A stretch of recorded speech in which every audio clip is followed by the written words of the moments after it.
Right, ಎಂದಿನಂತೆ power politics ಕಾರ್ಯಕ್ರಮದಲ್ಲಿ ಈ ದಿನದ ರಾಜಕೀಯ ವಿದ್ಯಮಾನಗಳನ್ನ ಮತ್ತಷ್ಟು ವಿವರಣಾತ್ಮಕವಾಗಿ ವಿವರಿಸಲಿಕ್ಕೆ ನಮ್ಮ ಜೊತೆಯಲ್ಲಿ ಹಿರಿಯ ಪತ್ರಕರ್ತರು ಹಾಗೆ ರಾಜಕೀಯ ವಿಶ್ಲೇಷಕರು ಆದ ಬಸವರಾಜ್ ಇಟ್ನಾಳ್ ಸರ್ ಇದ್ದಾರೆ. ಸರ್ ನಮಸ್ಕಾರ, ಕಾರ್ಯಕ್ರಮಕ್ಕೆ ಸ್ವಾಗತ. ಬ್ರೇಕ್ಫಾಸ್ಟ್ ಮೀಟಿಂಗ್ ಆಯಿತು. ಮೀಟಿಂಗ್ ಆದ ನಂತರದಲ್ಲಿ ಮತ್ತದೇ ಸ್ಟ್ಯಾಂಡರ್ಡ್ ಸ್ಟೇಟ್ಮೆಂಟ್ಗಳು ಆದರೆ ಬಹಳ ಕುತೂಹಲಕ್ಕೆ ಕಾರಣವಾಗಿದ್ದು ಬೇಳೂರು ಗೋಪಾಲ್ ಕೃಷ್ಣ ಅವರ ಜೊತೆಗಿನ ಮುಖ್ಯಮಂತ್ರಿ ಸಿದ್ದರಾಮಯ್ಯನವರ ಮಾತುಗಳು. ರಾಜಕೀಯ ಶಾಶ್ವತ ಅಲ್ಲ, ಏನಾಗತ್ತೋ ಆಗ್ಲಿ. ಅದರಲ್ಲೂ ಈ ನಾಟಿ ಕೋಳಿ ಇಡ್ಲಿ ತಿಂದ್ಕೊಂಡು ಬಂದ ನಂತರದಲ್ಲಿ ಸಿದ್ದರಾಮಯ್ಯನವರು ಹಿಂಗ್ ಮಾತನಾಡ್ಬಿಟ್ರಲ್ಲ, ಏನ್ ಅರ್ಥ ಇರಬಹುದು ಇದಕ್ಕೆ ಅಂತ ಹೇಳಿ. ಅಲ್ಲ, ಮೊದಲನೇ ದಿವಸದ ಬ್ರೇಕ್ಫಾಸ್ಟ್ ಮೀಟಿಂಗ್ ಕಾಲದಲ್ಲಿ ನಾನು ಹೇಳಿದ್ದೆ ಅನ್ಸುತ್ತೆ, ಇದು ಕಾಂಗ್ರೆಸ್ ಪಕ್ಷ, ಕಾಂಗ್ರೆಸ್ ಹೈಕಮಾಂಡ್ ತೆಗೆದುಕೊಂಡಂತ ಅತ್ಯಂತ ಉತ್ತಮ ನಡಿಗೆ. ಯಾಕಂದ್ರೆ ಈ ತರದ ಒಂದು ಒಗ್ಗಟ್ಟಿನ ಒಂದು ಘಟನೆಗಳು, ಪಿಕ್ಚರ್ಗಳು, ಒಂದು ಆಪ್ಟಿಕ್ಸ್ ಅಂತ ಹೇಳ್ತೀವಿ ನಾವು, ಈ ತರ ಚಿತ್ರಣಗಳು ನಾವು ತೋರಿಸ್ಬಿಟ್ರೆ, ಡಿ ಕೆ ಶಿವಕುಮಾರ್ ಸಿದ್ದರಾಮಯ್ಯ ಒಟ್ಟಾಗಿದೆ ಅಂತ ತೋರಿಸ್ಬಿಟ್ರೆ, ನಾಳೆ ದಿನ ದೆಹಲಿಗೆ ಹೋದಾಗ ಏನೇ ತೀರ್ಮಾನ ತಗೊಂಡು ಕೂಡ ಇಬ್ರು ನಾಯಕರುಗಳಿಗೂ ವಿರೋಧ ಮಾಡೋದಕ್ಕೆ ಅಷ್ಟರ ಮಟ್ಟಿಗೆ ಕಷ್ಟ ಆಗ್ತದೆ. ಈಗ ಇಲ್ಲಿವರೆಗೂ ನಾವಿಬ್ರು ಒಟ್ಟಿಗೆ ಹೇಳ್ಕೊಂಡು ಹೋದಂತ ಸಿದ್ದರಾಮಯ್ಯ ನಾಳೆ ದಿನ ಡಿ ಕೆ ಶಿವಕುಮಾರ್ಗೆ ಅಧಿಕಾರ ಬಿಟ್ಟು ಕೊಡಿ ಅಂತ ಹೇಳಿದಾಗ ಬಂಡ ಹೇಳಕ್ ಆಗ್ತದ? ಕಷ್ಟ ಆಗ್ತದೆ. ಆಮೇಲೆ ಅದೇ ರೀತಿ ಡಿ ಕೆ ಶಿವಕುಮಾರ್ ಕೂಡ, ಯಾಕಂದ್ರೆ ಇಬ್ರು ಹೇಳ್ತಿದ್ದಾರೆ, ಮುಂಚೆಂದು ಹೇಳ್ತಿದ್ದಾರೆ, ಹೈಕಮಾಂಡ್ ಹೇಳ್ದಂಗೆ ಕೇಳ್ತೇವೆ, ಹೈಕಮಾಂಡ್ ಹೇಳ್ದಂಗೆ ಕೇಳ್ತೇವೆ ಅಂತ. ಯಾರು ಕೂಡ ಹೈಕಮಾಂಡ್ ವಿರುದ್ಧ ಮಾತಾಡಿಲ್ಲ. ಒಂದು ಮಟ್ಟದಲ್ಲಿ ಸಿದ್ದರಾಮಯ್ಯನವರು ಈ ಒಪ್ಪಂದ ಆಗಿದೆಯೋ ಇಲ್ವೋ ಅನ್ನೋ ಬಗ್ಗೆ ಯಾವ ಸ್ಪಷ್ಟನೆ ಕೊಟ್ಟಿಲ್ಲ. ಮೊನ್ನೆ ಶನಿವಾರದ ಪ್ರೆಸ್ ಕಾನ್ಫರೆನ್ಸ್ ಅಲ್ಲಿ ಒಬ್ಬ ಪತ್ರಕರ್ತರು ಕೇಳಿದ ಪ್ರಶ್ನೆಗೆ, ಒಪ್ಪಂದ ಆಗಿದೆಯೋ ಇಲ್ಲೋ ಅಂತ ಪ್ರಶ್ನೆಗೆ ಉಪಪ ಮಾಡ್ಕೋತಾರೆ, ಗರಂ ಆಗಿಬಿಡ್ತಾರೆ. ಅದು ಸರಿಯಾಗಿ ಉತ್ತರ ಕೊಡೋದಿಲ್ಲ. ಆ ಗರಂ ಆಗುವಿಕೆನೆ ಆ ಒಂದು ಪಲಾಯನವಾದವೇ ಉತ್ತರ ಆ ಪ್ರಶ್ನೆಗೆ. ಹಾಗಿರುವಾಗ ಅದೆಲ್ಲ ಮೀರಿ ಏನ್ ಹೇಳ್ತಾರೆ, ಹೈಕಮಾಂಡ್ ಹೇಳ್ದಂಗೆ ಕೇಳ್ತೇವೆ. ಈಗ ನಾಳೆ ನಾಡಿದ್ದು ಹೋಗ್ತಾರೆ ಅಥವಾ ಈ ವಾರದಲ್ಲಿ ಹೋಗ್ತಾರೆ ಮಾತಾಡಕ್ಕೆ. ಡಿ ಕೆ ಶಿವಕುಮಾರ್ ಕೂಡ ಹೇಳಿದ್ದಾರೆ. ಅವ್ರು ಹೇಳೋ ಕಾರಣಗಳು ಏನೇ ಇರಲಿ, ಈ ಕಬ್ಬಿನ ವಿಚಾರ ಇರಲಿ, ಮೆಕ್ಕೆಜೋಳ ವಿಚಾರ, ಮೇಕೆದಾಟು ವಿಚಾರ ಇನ್ನೊಂದು ಮಾತಾಡ್ತಾರೆ. But eventually it will come to this only. So they will go and whatever the decision the high command takes. ಈ ಮಧ್ಯೆ ಮಲ್ಲಿಕಾರ್ಜುನ್ ಖರ್ಗೆ ಕೂಡ ಹೇಳಿದ್ದಾರೆ, ಈ ವಿಚಾರದಲ್ಲಿ ಸೋನಿಯಾ ಗಾಂಧಿ ಅವರು ತೀರ್ಮಾನ ತಗೋತಾರೆ ಅಂತ ಹೇಳಿ. ಹಾಗೇನೆ ಸೋನಿಯಾ ಗಾಂಧಿ ಅವರು ಏನ್ ಮಾಡ್ತಾರೆ, ಈಗ ಇಲ್ಲಿ ಇಡ್ಲಿ ವಡೆ ಮತ್ತು ನಾಟಿ ಕೋಳಿ ತಿಂದು ಬಂದಂತ ಇಬ್ರು ನಾಯಕರುಗಳಿಗೆ ಇಟಾಲಿಯನ್ ಪಿಜ್ಜಾದಲ್ಲಿ ಯಾರು ಶೇರ್ ಎಷ್ಟು ಅಂತ ಹೇಳ್ಬಿಡ್ತಾರೆ. ಪಿಜ್ಜಾ ಬ್ರೇಕ್ಫಾಸ್ಟ್ ಅಲ್ಲಿ ಯಾರು ಶೇರ್ ಎಷ್ಟು, ಸ್ಲೈಸ್ ಎಷ್ಟು, ಹೆಚ್ಚಿನ ಸ್ಲೈಸ್ ಯಾರ್ದು, ಕಡಿಮೆ ಸ್ಲೈಸ್ ಯಾರ್ದು ಅಂತ ಹೇಳ್ಬಿಡ್ತಾರೆ. ಅದನ್ನ ಒಪ್ಕೊಂಡ್ ಬರ್ಬೇಕಾಗ್ತದೆ. ಇದೆಲ್ಲ ಒಂದು ಆ ಒಂದು ತೀರ್ಮಾನದ ಪೂರ್ವ ಸಿದ್ಧತೆಗೆ ನನಗೆ ಕಾಣ್ತದೆ ಅಷ್ಟೇ ಇದು. ಬಟ್ ಇಟ್ನಾಳ್ ಸರ್, ಅಂದ್ರೆ ನಾವು ಸಿದ್ದರಾಮಯ್ಯನವರ ಬಾಯಲ್ಲಿ ಕಳೆದ ಎರಡೂವರೆ ವರ್ಷದಿಂದ ಯಾವ ರೀತಿ ಮಾತನ್ನು ಕೇಳ್ತಾ ಇದ್ವಿ, 5 ವರ್ಷ ನಾನೇ ಸಿಎಂ ಅಂತ ಹೇಳಿ. ಮೊನ್ನೆ ಕೂಡ ಫಸ್ಟ್ ರೌಂಡ್ ಬ್ರೇಕ್ಫಾಸ್ಟ್ ಮೀಟಿಂಗ್ ಆದ ನಂತರದಲ್ಲೂ ಕೂಡ ಮಾಧ್ಯಮದವರು ಮಾತುಕತೆ ಪ್ರಶ್ನೆ ಕೇಳಿದಾಗ ಕೋಪ ಮಾಡ್ಕೊಂಡ್ಬಿಟ್ರು ಮುಖ್ಯಮಂತ್ರಿಗಳು. ಯಾವ್ದು ಈ ಮಾತುಕತೆ, ಯಾರು ಮಾಡಿದ್ರು ಈ ಮಾತುಕತೆ ಅಂತ ಹೇಳಿ.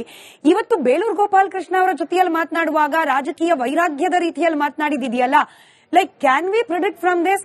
ಅಂದ್ರೆ ಈ ಕೌಂಟ್ ಡೌನ್ ಶುರುವಾಗಿದೆ, ಸಿದ್ದರಾಮಯ್ಯನವರು ಮುಖ್ಯಮಂತ್ರಿ ಕುರ್ಚಿಯಿಂದ ಕೆಳಗಿಳಿಯೋದಕ್ಕೆ ಕೌಂಟ್ ಡೌನ್ ಶುರುವಾಗಿದೆ ಅಂತ ಹೇಳಿ ಅಂದುಕೊಳ್ಳಬಹುದಾ? ನನಗೆ ಡಿ ಕೆ ಶಿವಕುಮಾರ್ಗೆ ಸಿದ್ದರಾಮಯ್ಯ ಅಧಿಕಾರ ಬಿಟ್ಟು ಕೊಡ್ತಾರೆ ಅನ್ನೋ ವಿಚಾರದಲ್ಲಿ ಒಂದು ಸ್ವಲ್ಪ ಕೂಡ ನನಗೆ ಡೌಟ್ ಇಲ್ಲ. ಯಾಕಂದ್ರೆ ಕಾಂಗ್ರೆಸ್ ಪಕ್ಷ ಮುಂಬರುವ ಚುನಾವಣೆಯನ್ನ ಮತ್ತು ತನ್ನ ಶಾಸಕರ ದಂಡನ್ನ ಒಟ್ಟುಗೂಡಿಸಿ ಇಟ್ಕೊಳ್ಬೇಕಾದ್ರೆ ಡಿ ಕೆ ಶಿವಕುಮಾರ್ ನಾಯಕತ್ವ ಬೇಕಾಗ್ತದೆ. 22 ಚುನಾವಣೆ ಸಿದ್ಧತೆಗೆ ಮತ್ತು ಇಡೀ ಒಂದು ಕಾಂಗ್ರೆಸ್ ಶಾಸಕರ ಬಣ, ಇಡೀ ಕಾಂಗ್ರೆಸ್ ಶಾಸಕರ ಬಣ ಹೇಳ್ತಾ ಇರೋದು ನಾನು, ಎಲ್ಲರನ್ನು ಹಿಡಿದಿಟ್ಟುಕೊಳ್ಳೋದಕ್ಕೆ ಡಿ ಕೆ ಶಿವಕುಮಾರ್ ಬೇಕಾಗುತ್ತೆ. ಹೀಗಾಗಿ ಆ ನಿಟ್ಟಿನಲ್ಲಿ ಸಂಶಯ ಇಲ್ಲ. ಅದ್ರ ಸಂಶಯ ಏನಕ್ಕಾಗ್ತಿತ್ತು ಅಂದ್ರೆ, ಸಿದ್ದರಾಮಯ್ಯ ಮತ್ತು ಅವರ ಬಣದವರು ಇದ್ರ ಮೇಲೆ ಪ್ರಶ್ನಾರ್ಥಕ ಚಿಹ್ನೆ ಅವಾಗ ಹೇಳ್ತಾ ಇದ್ರು. ಅದಕ್ಕೊಂದೀಗ ಅದಕ್ಕೊಂದು ತಾರ್ಕಿಕ ಅಂತ್ಯವನ್ನ ಕಂಡುಕೊಳ್ಳೋ ಕಾಲ ಬಂತು ಅಂತ ನನಗನ್ಸ್ತದೆ. ಬಟ್ ಹೆಂಗಾಗತ್ತೆ, ಯಾವಾಗ ಆಗತ್ತೆ ಅನ್ನೋದು ಪ್ರಶ್ನೆ ಸರ್. ಯಾಕಂದ್ರೆ ಎರಡೂ ಬ್ರೇಕ್ಫಾಸ್ಟ್ ಮೀಟಿಂಗ್ ನಂತರದಲ್ಲಿ ಸಿದ್ದರಾಮಯ್ಯನವರು ಹಾಗೆ ಡಿ ಕೆ ಶಿವಕುಮಾರ್ ಅವರು ಹೇಳ್ತಿರೋದೇನು, ಅಧಿವೇಶನ ಇದೆ, ಬೆಳಗಾವಿ ಅಧಿವೇಶನ, ಅಲ್ಲಿ ವಿರೋಧ ಪಕ್ಷವನ್ನ ನಾವು ಎದುರಿಸಬೇಕು, ಹಾಗೆ ಈಗಿರುವ ಕೆಲ ಸಮಸ್ಯೆಗಳು, ಮೆಕ್ಕೆಜೋಳ ಸಮಸ್ಯೆ ಇರ್ಬೋದು, ಕಬ್ಬು ಬೆಳೆಗಾರರ ಸಮಸ್ಯೆ, ಇಂಥದ್ದನ್ನ ಅಡ್ರೆಸ್ ಮಾಡಬೇಕು, ಇದ್ರ ಬಗ್ಗೆ ನಾವು ಮಾತುಕತೆ ನಡೆಸಿದ್ದೀವಿ ಅಂತ ಹೇಳೋ ಮೂಲಕ ಈ ಬೆಳಗಾವಿಯ ಚಳಿಗಾಲದ ಅಧಿವೇಶನ ಆಗೋವರೆಗೂ ಯಾವುದೇ ಬದಲಾವಣೆ ಇಲ್ಲ ಅನ್ನೋದನ್ನ ಸೂಚ್ಯವಾಗಿ ತಿಳಿಸುತ್ತಿದ್ದಾರೆ. ಸದ್ಯದ ಮಾಹಿತಿ ಪ್ರಕಾರ ಹಾಗೆ ಅನಿಸ್ತದೆ. ಇವರ ಆಪ್ಟಿಕ್ಸ್ ಮತ್ತು ಇವರ ನಡವಳಿಕೆ ನೋಡಿದ್ರೆ ಕನಿಷ್ಠ ಪಕ್ಷ ಬೆಳಗಾವಿ ಅಧಿವೇಶನ ಮುಗಿಯುವವರೆಗೂ, ಮತ್ತೆ ಈ ಸಂಸತ್ತಿನ ಅಧಿವೇಶನ ಕೂಡ ಈ ಬಾರಿ ಬಹಳ ಬಹಳ ಚಿಕ್ಕದಾಗಿದೆ. ಕೇವಲ ಡಿಸೆಂಬರ್ 19ಕ್ಕೆ ಮುಗಿತದೆ. ಒಂದು 3 ವಾರದ ಸಂಸತ್ತಿನ ಅಧಿವೇಶನ. ಹೀಗಿರುವಾಗ ಬಹುಶಃ ಸಂಸತ್ತಿನ ಅಧಿವೇಶನ ಮತ್ತು ಬೆಳಗಾವಿ ಅಧಿವೇಶನ ಎರಡು ಮುಗಿಯವರೆಗೂ ಕಾಯಬಹುದು ಅಂತ ನನ್ನ ಒಂದು ಊಹೆ ಅಷ್ಟೇ. ಆದ್ರೆ ಹೇಳಕ್ಕಾಗೋದಿಲ್ಲ, ಈಗ ಅಂತ ಹೇಳಕ್ಕಾಗೋದಿಲ್ಲ. ನಾಳೆ ದೆಹಲಿಗೆ ಹೋದಾಗ ಒಮ್ಮಿಂದೊಮ್ಮೆಲೆ ನಾಳೆ ದಿನ ನೀವು ಅಧಿಕಾರ ಬಿಟ್ಕೊಡಿ ಅಂದ್ರೆ ಬಿಟ್ಕೊಡ್ಬೇಕಾಗ್ತದೆ. ಅದರ ಜೊತೆಗೇನೆ ಹೊಸ ಸಂಪುಟವನ್ನ ರಚನೆ ಮಾಡಬೇಕಾಗ್ತದೆ. ಅದೇನೋ ಒಂದು ವಾರದ ಕೆಲಸ, ಅದೇನೋ ಅಷ್ಟು ದೊಡ್ಡ ಕೆಲಸ ಅಲ್ಲ. ಗುಜರಾತ್ ಅಲ್ಲಿ ನಾವು ನೋಡಿದ್ದೇವೆ, ಒಂದೇ ಒಂದು ದಿನದಲ್ಲಿ ಒಂದು ಕ್ಯಾಬಿನೆಟ್ ಹೋಗಿ ಇನ್ನೊಂದು ಕ್ಯಾಬಿನೆಟ್ ಬಂದ್ಬಿಡ್ತದೆ.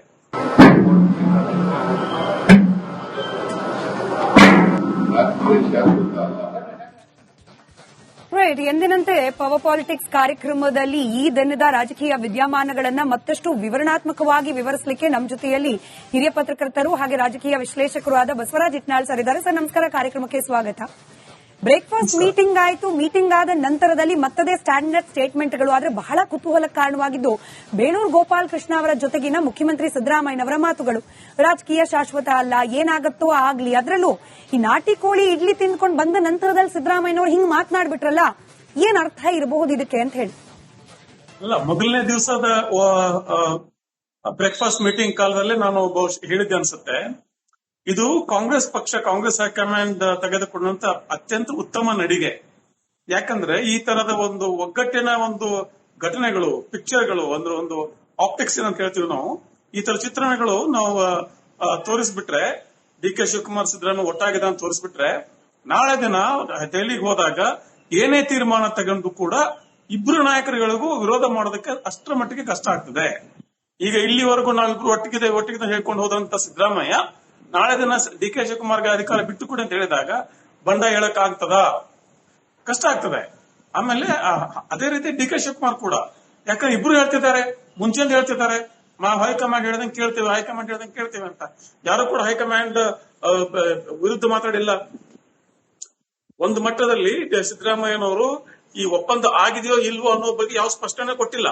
ಮೊನ್ನೆ ಶನಿವಾರದ ಪ್ರೆಸ್ ಕಾನ್ಫರೆನ್ಸ್ ಅಲ್ಲಿ ಒಬ್ಬ ಪತ್ರಕರ್ತರು ಕೇಳಿದ ಪ್ರಶ್ನೆಗೆ, ಒಪ್ಪಂದ ಆಗಿದೆಯೋ ಇಲ್ಲೋ ಅಂತ ಪ್ರಶ್ನೆಗೆ ಕೋಪ ಮಾಡ್ಕೋತಾರೆ, ಗರಂ ಆಗಿಬಿಡ್ತಾರೆ. ಅದು ಸರಿಯಾಗಿ ಉತ್ತರ ಕೊಡೋದಿಲ್ಲ. ಆ ಗರಂ ಆಗುವಿಕೆನೆ ಆ ಒಂದು ಪಲಾಯನವಾದವೇ ಉತ್ತರ ಆ ಪ್ರಶ್ನೆಗೆ. ಹಾಗಿರುವಾಗ ಅದೆಲ್ಲ ಮೀರಿ ಏನ್ ಹೇಳ್ತಾರೆ, ಹೈಕಮಾಂಡ್ ಹೇಳ್ದಂಗೆ ಕೇಳ್ತೇವೆ.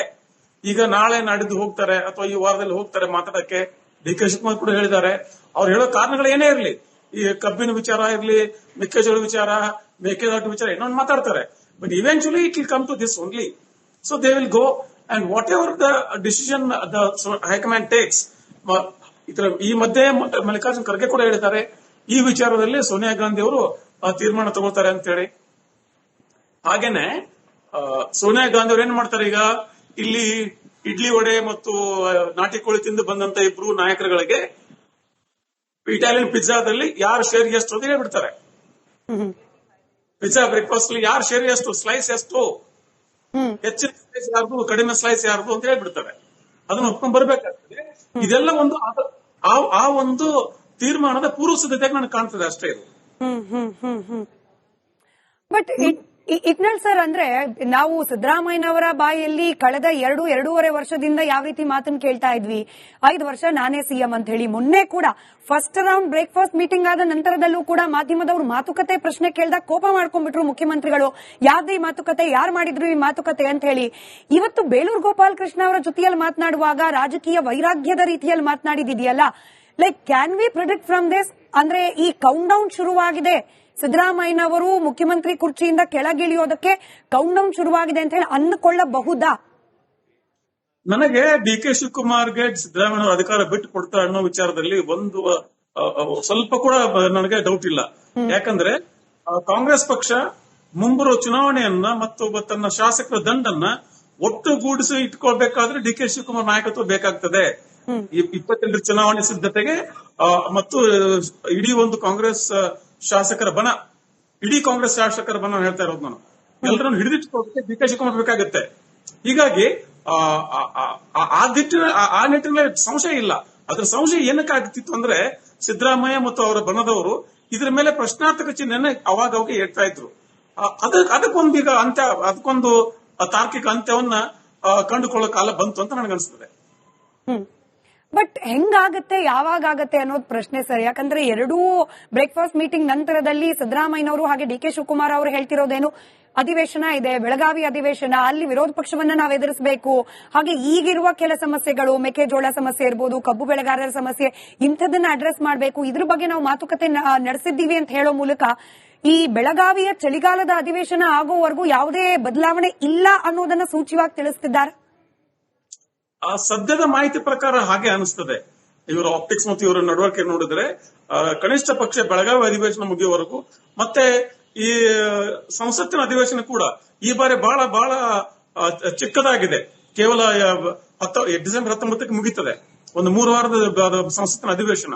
ಹೀಗಿರುವಾಗ ಬಹುಶಃ ಸಂಸತ್ತಿನ ಅಧಿವೇಶನ ಮತ್ತು ಬೆಳಗಾವಿ ಅಧಿವೇಶನ ಎರಡೂ ಮುಗಿಯುವವರೆಗೂ ಕಾಯಬಹುದೇನೋ ಅಂತ ನನ್ನ ಒಂದು ಊಹೆ ಅಷ್ಟೇ. ಆದ್ರೆ ಹೇಳಕ್ಕಾಗೋದಿಲ್ಲ, ಈಗ ಅಂತ ಹೇಳಕ್ಕಾಗೋದಿಲ್ಲ. ನಾಳೆ ದೆಹಲಿಗೆ ಹೋದಾಗ ಒಮ್ಮಿಂದೊಮ್ಮೆಲೆ ನಾಳೆ ನೀವು ಅಧಿಕಾರ ಬಿಟ್ಕೊಡಿ ಅಂದ್ರೆ ಬಿಟ್ಕೊಡ್ಬೇಕಾಗ್ತದೆ.